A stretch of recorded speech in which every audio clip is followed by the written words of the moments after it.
From LinkedIn News, I'm Leah Smart, host of Everyday Better, an award-winning podcast dedicated to personal development. Join me every week for captivating stories and research to find more fulfillment in your work and personal life. Listen to Everyday Better on the LinkedIn Podcast Network, Apple Podcasts, or wherever you get your podcasts.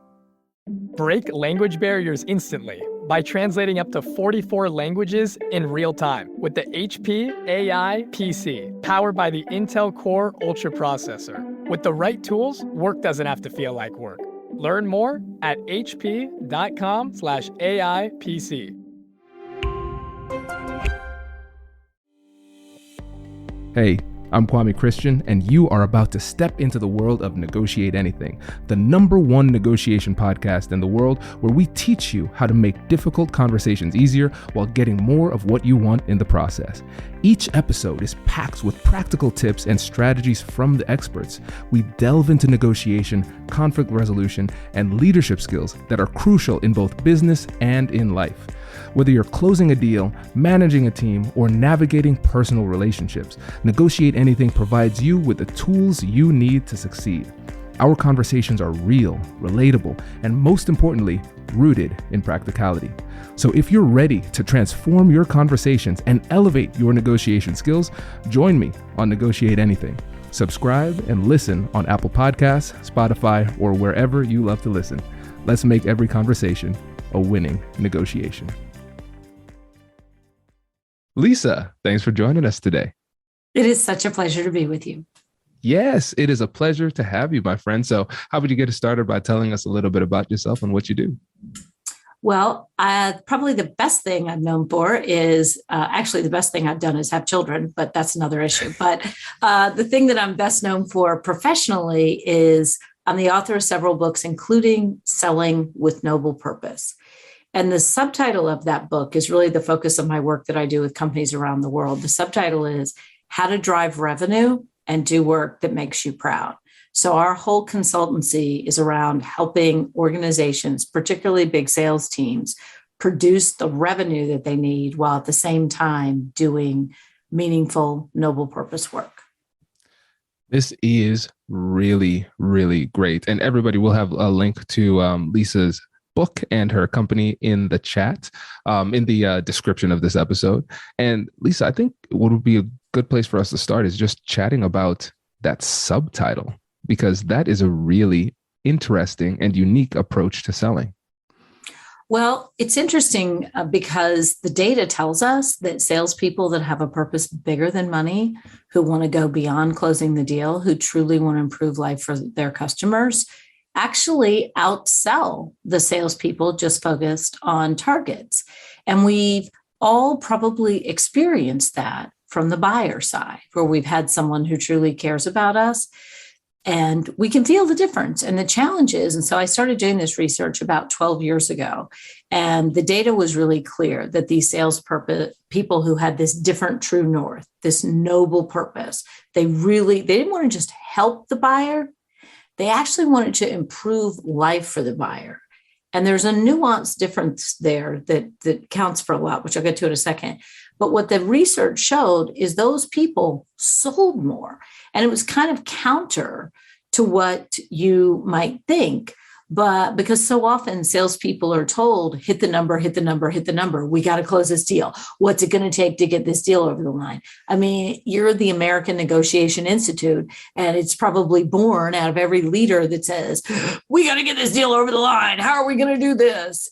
And once you start doing that, focusing on your end of the deal, you lessen your power and you lessen your effectiveness. Yes, I love this. And this is so important to get into because when you think about the distinction between skill set and mindset, yes, they're different things, but they are intricately bound because you can't separate these two things. Because again, you can have all the skills in the world, but if you have the wrong mindset, then you're not going to be as skillful or as effective. And so really what you're talking about is the mindset side in addition to the skill set, right? That's right. It starts there. And it's the difference between if I'm a teacher and I come in and I think I want to be the best teacher in the world, That's certainly better than thinking, oh God, just get me through the day and give me my paycheck and I'll go home. but thinking I want to be the best teacher, I'm going to get pretty good results. But if I go in and I think I want to help create the best students in the world, we're going to get an entirely different outcome. And it's going to affect the way I show up in a myriad of ways. So when I'm presenting, I'm not going to be thinking as much of, am I doing this right? Am I compelling? Am I interesting? Am I connecting? Instead, I'm going to be looking at them going, are they getting it? Oh, they're not getting it. It shifts my focus. And the same thing is true in sales. If I go in thinking, I want to close the biggest deal in the world, I want to be the best salesperson in the world. If I'm pretty smart and I've got good discipline, I'll be pretty good. But if I go in and I think, I want to make a difference to my customers, the customers will feel the difference. I will ask different questions. I will present differently. And the research tells us 3 things will happen. I will close bigger deals. I will close stickier deals, and I will close deals at a higher margin. And those are all very important things. Very important things. And there's another bit of research that tells us a 4th thing. I'll be happier. Wow. So bigger deals, stickier deals, more margins, and happier. This is like a really great infomercial. But wait, there's more. It just keeps on getting better. Yeah. And this is great too, because again, assuming here that the person who is being sold to probably enjoys the process a lot more with this mindset. Yes, absolutely. And so when I said I'd be happier, what's really important to note is we call them the noble purpose sellers when we identified them in our research. These noble purpose sellers weren't just happier because they were closing bigger deals. I mean, that does make you kind of happy, but they were actually experiencing more purpose and meaning on a day-to-day basis. And the reason for this is once we get beyond food and shelter, human beings have 2 fundamental needs, belonging and significance. Belonging is I'm part of something bigger than myself, and significance is my individual contribution matters. So if I come in to call on you and I'm just selling for myself and I want to be number 1, I want to hit my target, I'm a pretty motivated person. Somebody with that mindset's going to do okay. Maybe they want to provide for their family, which is really important. But at a certain point, you're going to run into obstacles. You're going to run into challenges. You're going to get tired. You're going to get burnt out. And if I'm actually helping these customers, this is bigger than just me. What our research, or some research from University of Michigan or Michigan State University, and what it found was these sellers that have this noble purpose experience more tenacity and more resilience in the face of challenge because it's bigger than you. And we're at our best when we're in the service of something bigger than ourselves. Oh, this is really great. And speaking of something bigger than yourself, I had to remind myself as you were talking that I'm here to serve the audience, because when you referenced another Big Ten school, I was like, we will not talk about that research, Lisa. Okay, we're Buckeyes here. Okay, but I let it go. That's right. I need to be a better podcast interviewer, and I'm going to focus on a higher noble purpose, which is helping my audience. And this is really, really great because when you think about the psychology of happiness, positive psychology, this is relatively new, because usually psychology in the past was always focused on maladies. So the problems that we're experiencing, the negative emotions, how we experience less. And now the science is catching up to the positive side, where we're figuring out what it takes to really make us happy. And like you said, belonging and significance, that's really what it comes down to once your basic needs are met. Now, the thing is, when it comes to the business world, we're all stressed out. We're anxious. We have a lot on our plate. There's a lot of ambiguity and change happening, which makes it really difficult. And so a lot of times people are just focused on the basics, what it takes for me to survive day to day and get things done.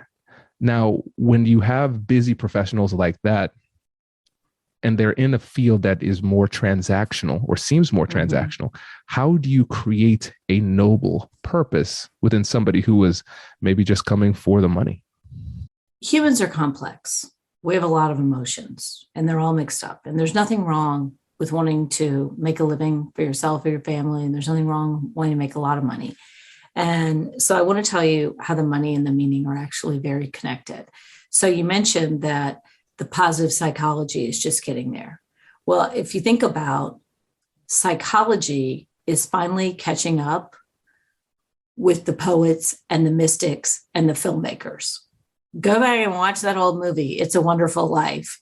Oh my gosh, I made a difference. I really do matter. The whole through line of that story that we see every year at Christmas is your regular old life makes a difference. So what's even more lagging than the psychology started catching up about 10 or 20 years ago. And what's more lagging is the business community. And the business community is the last one because it has been very transactional. And so here's what I say for organizations, and I work with a lot of very large organizations.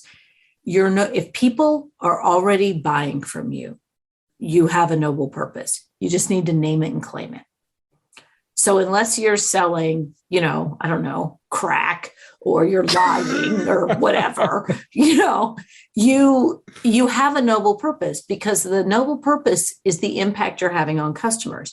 And so a lot of people will say, like, we worked with an accounting firm and they're like, we're just accountants. We don't have a noble purpose. And then I start asking them, well, what impact do you have on your clients? Well, we, help them sleep at night. We help handle the part of the business they don't want to handle. And I'm like, well, there you go. But when you have a through line to that, and in their case, I think their noble purpose was we help our clients reduce risk and seize opportunities. Well, that's very different than just, well, I'm an accountant. It's like the teacher that says, I'm a teacher versus the teacher that says, I'm creating the leaders of tomorrow. That's a different kind of teacher. And we all know whose class we'd rather be in. And so you can find your own noble purpose by answering 3 very specific questions. And these are in the book. I'll tell them to you now. Hello, my friends. Before we get back to today's episode, I want to ask you a question. Have you ever wondered how to elevate your team's negotiation game and how you can help the folks on your team have better, difficult conversations? At the American Negotiation Institute, we offer transformative keynotes and workshops tailored to empower professionals with top-tier negotiation and conflict resolution skills. Whether it's a keynote for your next event or hands-on training for your team, we've got you covered. Don't just negotiate. Master the art with the American Negotiation Institute. Click the link in the description to find out more. Elevate, negotiate, and succeed.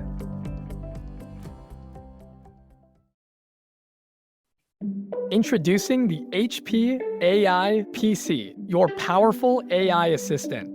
Easily search through personal files, gain valuable insights, and make smarter, more informed business decisions.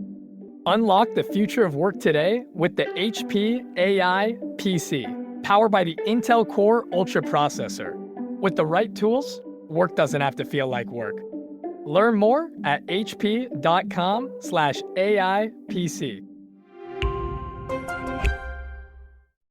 How do you make a difference? How does what you sell make a difference?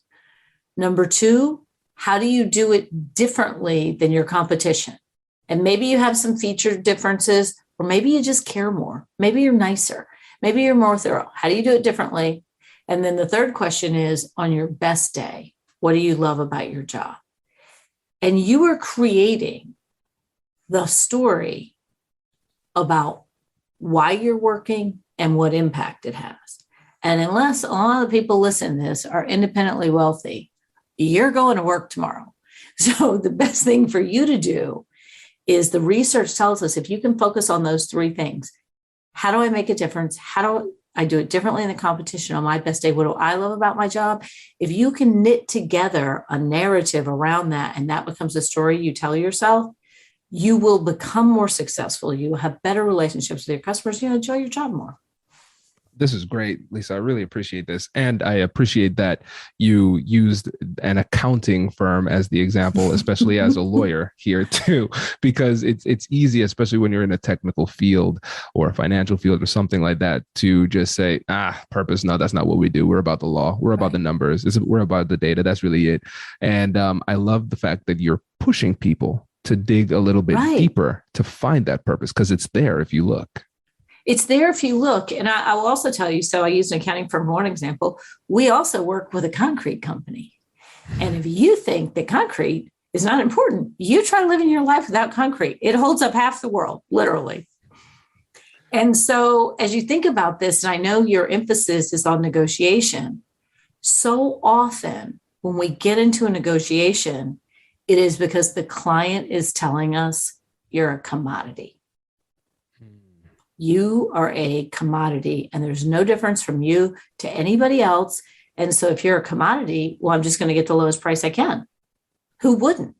And so what selling with a noble purpose does is it helps you. One, a lot of times you don't have to negotiate because you've already been so clear on how you're affecting the customer for the positive. But if you do negotiate, you're not negotiating from that non-differentiated commodity space. And that's where negotiations go south, is when you're a commodity or when the buyer thinks you're a commodity. Yes. So let's go a little bit deeper onto that, because that's really important. That's something that people run into all the time. So if you believe you have a differentiated solution, if you believe you have a true noble purpose, and you're talking to somebody who is viewing you as a commodity, how do you change their perspective?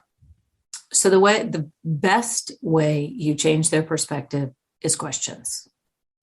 So if I were to sit here and tell you, oh, I'm not a commodity, I'm this, I'm that, blah, blah, blah, blah, blah. But let's go back to our accounting firm, which is a group that gets commoditized because just a bunch of accountants. What's hourly rate? So when you are in a conversation with a buyer, this needs to happen before the deal is on the table. The kinds of questions you need to ask them are, the question we're always trying to answer for ourselves and our buyer is a single question. We call it the game-changing question. How will the customer be different as a result of doing business with us?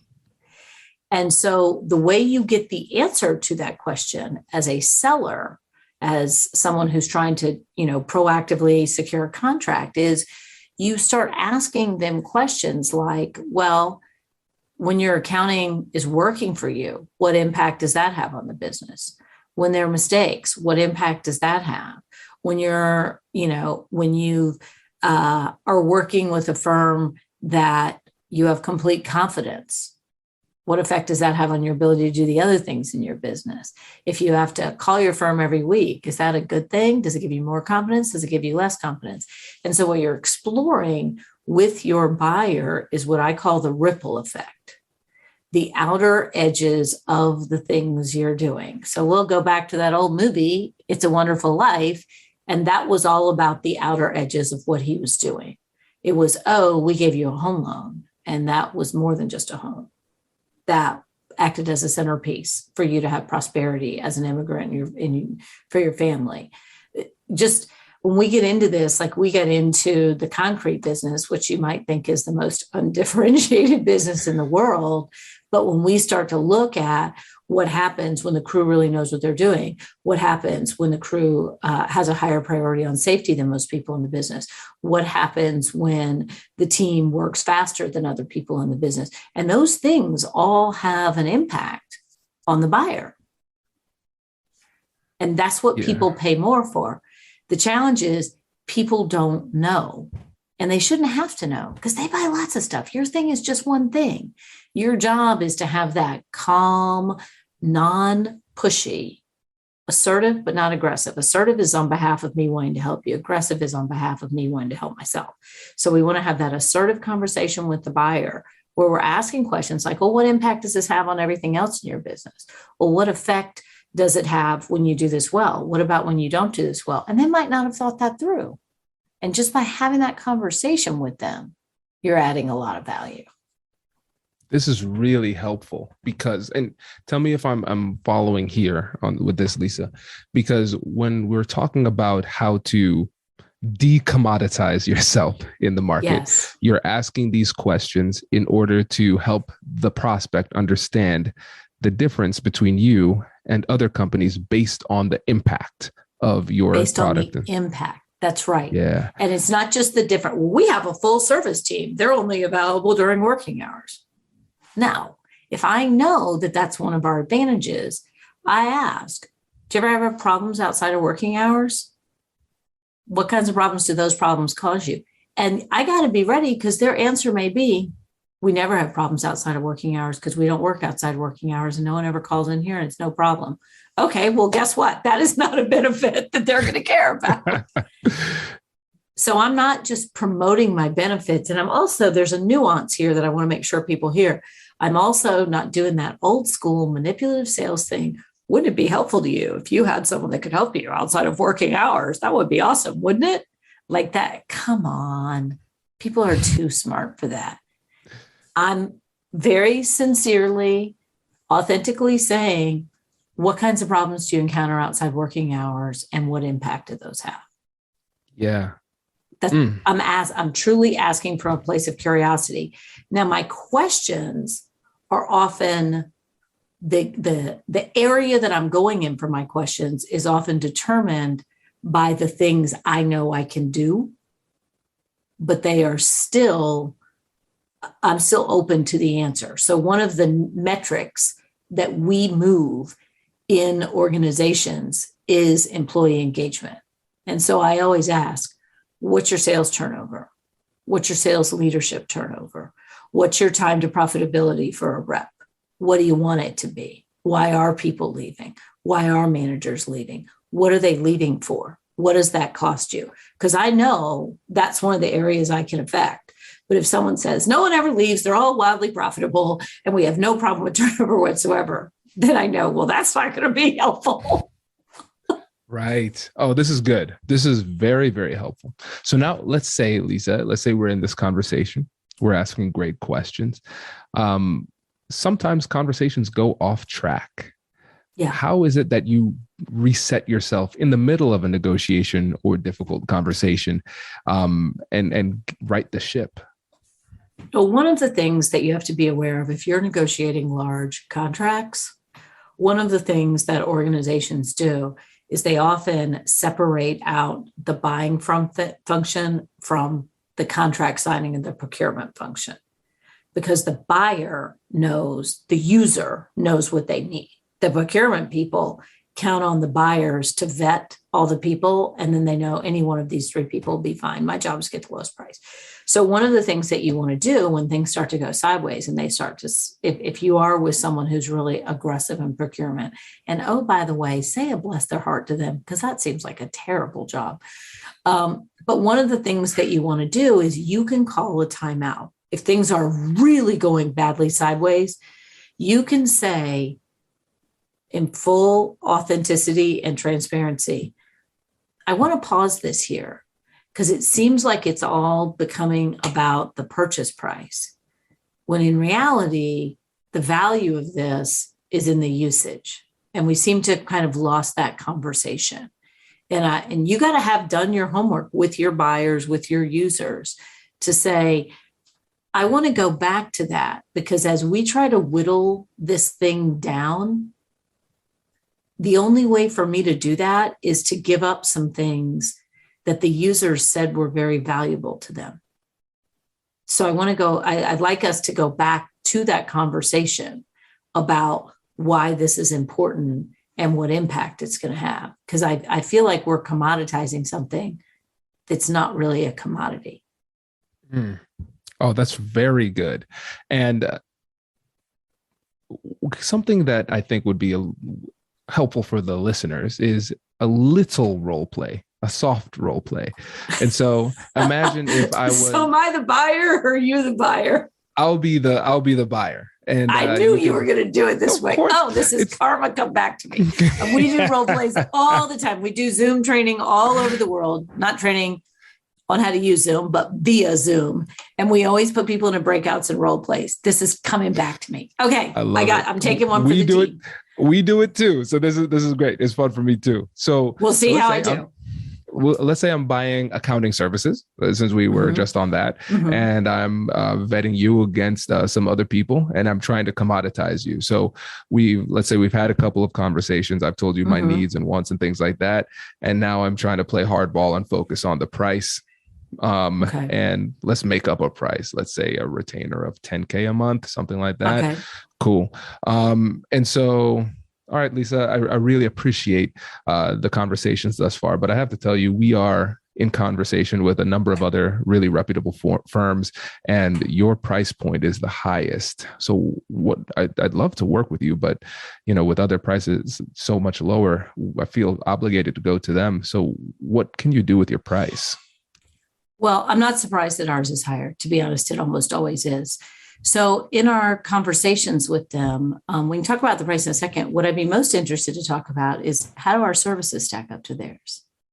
It's a good question. The reason why we're at this point is because we believe you're one of the best in the industry.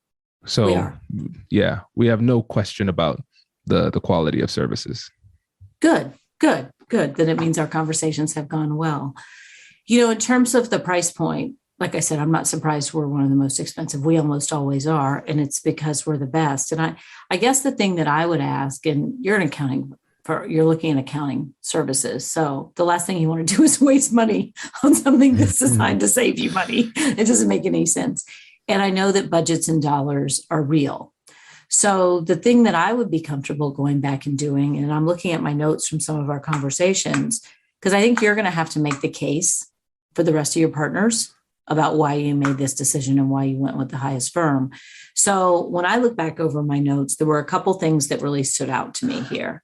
And one was the time value of the executive leadership in this firm. And you've got 10 executive leaders who are now, as you, in your words, overly involved in the finances.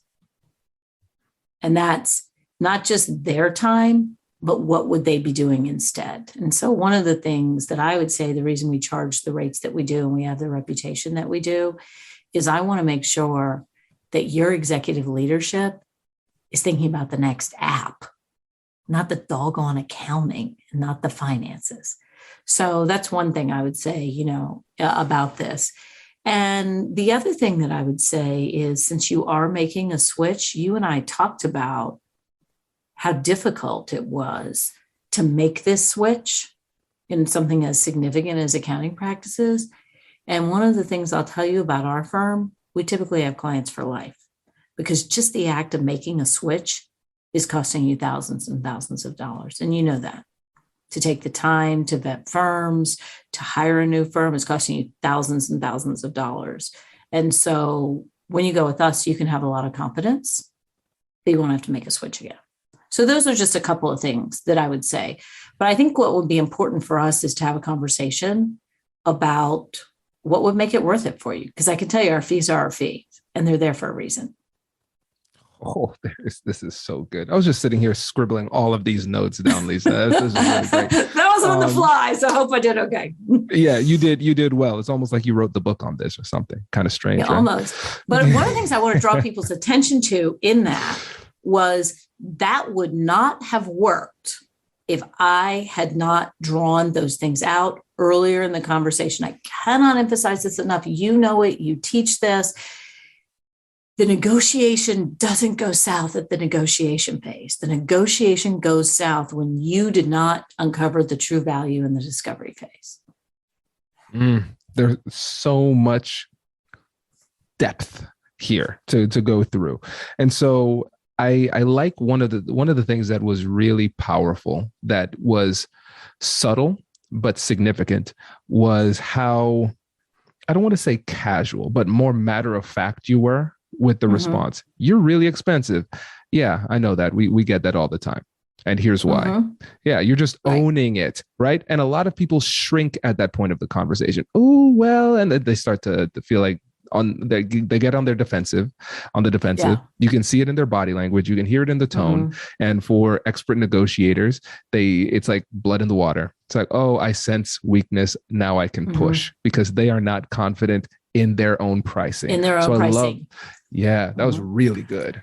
Well, thank you. It has taken me a solid decade to get here, because that does happen with me. That, like what we just played out, we do consulting services, and I do speaking, and I do training. And, we have people say, well, you were twice as much as the other person. And I have had to fake it till I make it, and saying, I'm not a bit surprised.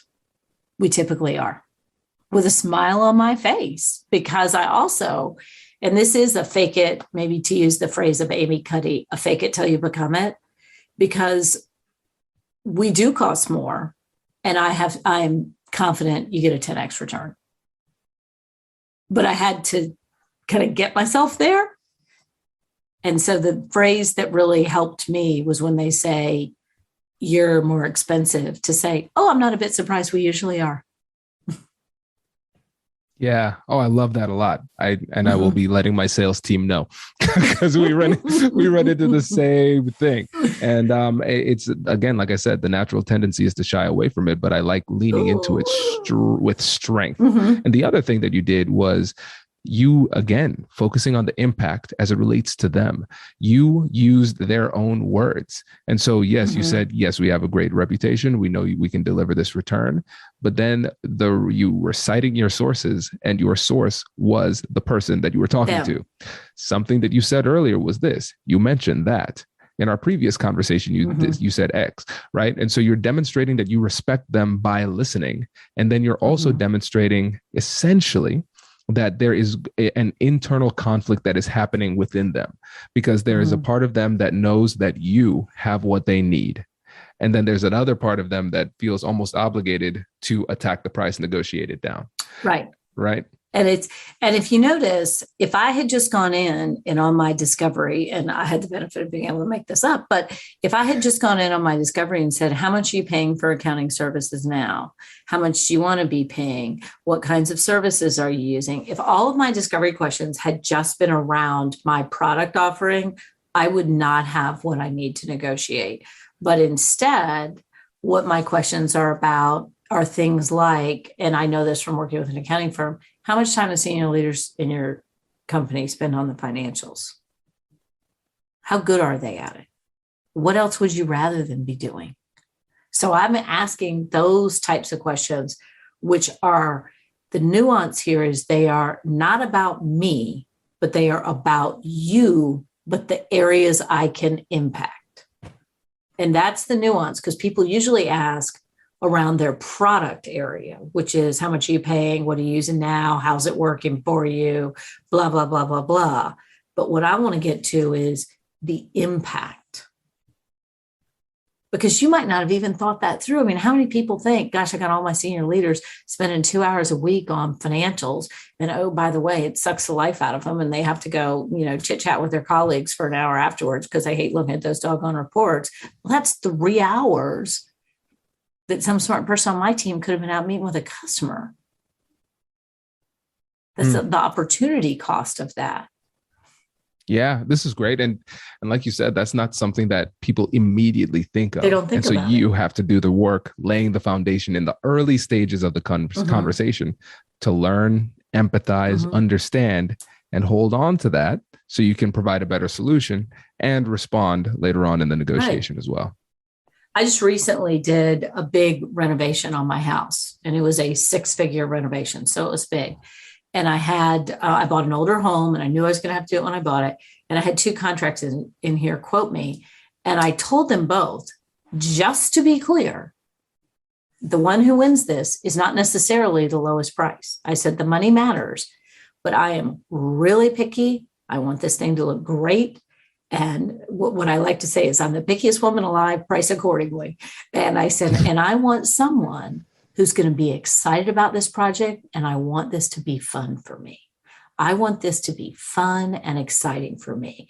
And they both came in with 2 different quotes. And the guy that was higher said, I'm going to put my best people on this. And when you said you wanted this to be fun for you, that got me excited, because this is your dream kitchen. It should be amazing. And the other guy comes back and goes, well, I sharpened my pencil and all, and didn't address the fun aspect at all. And he said, sometimes these projects go over. And I realized, like, I'm in a home office, my mindset, my joy at dealing with this is going to directly affect my business, my money.